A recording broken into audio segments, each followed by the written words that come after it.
C'était pas possible de diriger un tel débat avec un tel salaire?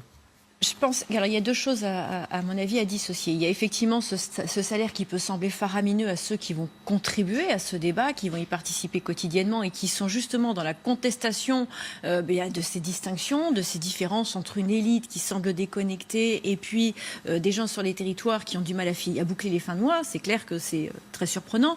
Mais là où, dans sa décision, effectivement, elle n'est pas très claire, c'est que finalement, elle ne veut pas porter ce débat-là. Et la question est de savoir si finalement, ce n'est pas vraiment la question de son salaire, mais plutôt une question d'ordre politique. Chantal Joanneau, elle est fine, elle sait très bien que ce débat, elle va l'emmener, mais elle ne sait pas où. Il y a de grandes chances pour qu'il finisse dans le mur.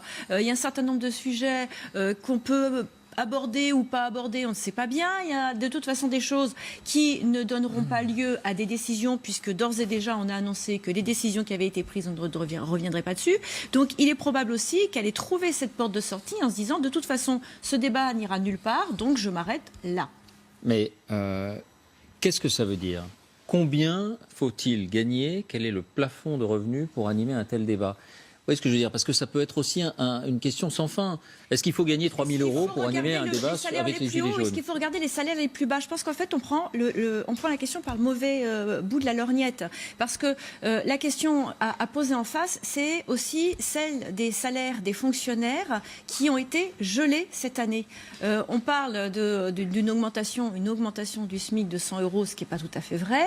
Mais les fonctionnaires, eux, leurs salaires ne seront pas revalorisés cette année. Ils ont du mal à boucler les fins de mois. Ça fait des années que ça dure. Donc, en plus, à rajouter par là-dessus le salaire de hauts fonctionnaires, et on en reparlera tout à l'heure, qui sont faramineux, ça semble effectivement scandaleux.